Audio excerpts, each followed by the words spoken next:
আমরা ফ্যাসিবাদের পতন ঘটিয়েছি, নতুন সরকার গঠন করেছি, কিন্তু এই 4.5 মাসেও সরকারের কাজ জনগণের প্রত্যাশা অনুযায়ী হয়নি।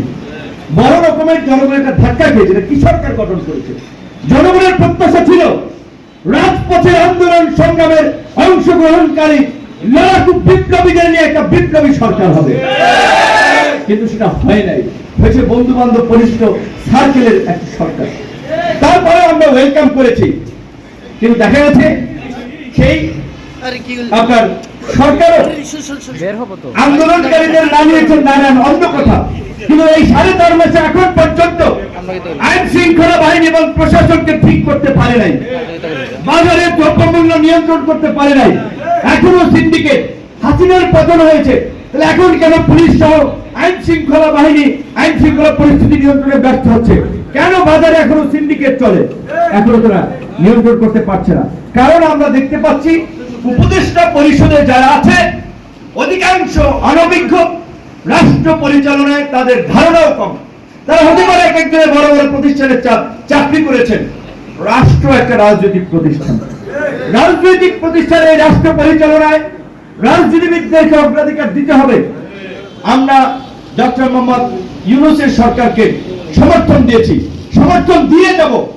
তাদের প্রতি আবদার নিয়ে বলছি, তাদেরকে টেনে হিচ্ছেন আমাদের জন্য না, আবদার নিয়ে বলছি যে আপনারা যেই ভাবে এগিয়ে চলছেন এইভাবে আপনারা নিজেরাও ডুববেন, আমাদেরকেও ডুবাবেন, দেশকেও ডুবাবেন।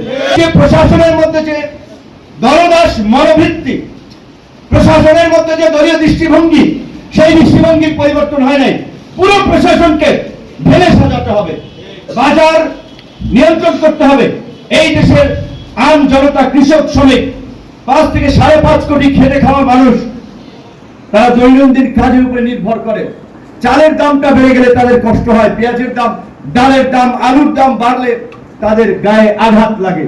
কারণ যদি তাদের এই পেটে আঘাত লাগে, তাদের ক্ষুধা নিবারণ যদি না হয়, তাহলে কোনো থিওরি দিয়ে, তত্ত্ব দিয়ে মানুষকে শান্ত করা যাবে না। এই যে রাষ্ট্র সংস্কার, এগুলো জনগণ মানবে না। যদি আমরা বাজার নিয়ন্ত্রণ করতে না পারি, বেকারত্ব নিরসনে নতুন কর্মসংস্থান সৃষ্টি না করতে পারি, আইন শৃঙ্খলা বাহিনী যদি স্বাভাবিক করতে না পারি, কিন্তু সরকার এখন পর্যন্ত এখানে পারছে না। তারপরে আমরা বলছি যে আমরা আরো কিছুদিন ধৈর্য ধরতে চাই। আজকে আমরা রাজনীতিবিদদের দুর্নীতি, লুটপাটের কথা বলছি, হাসিনার ফাঁসিবাদের কথা বলছি। হাসিনার ফাঁসিবাদ হওয়ার জন্য সবচেয়ে বড় দায়ী দেশের আমলাতন্ত্র, এই প্রশাসন। এসপি বলেন, ডিসি বলেন, তারা তো বহাল তবিয়তে আছে। আওয়ামী লীগ, ছাত্রলীগ, যুবলীগ দলের দেশ ছাড়ছে, তাদের অনেকের বিরুদ্ধে মামলা হয়েছে, গ্রেপ্তার হয়েছে। কয়েকজন এসপি ডিসি গ্রেপ্তার হয়েছে, কয়েকজন ইউনো ওসি গ্রেপ্তার হয়েছে। এই ইউনো ওসি, এসপি ডিসিরা তো হাসিনার আকাম কুকামের সহযোগী ছিলেন।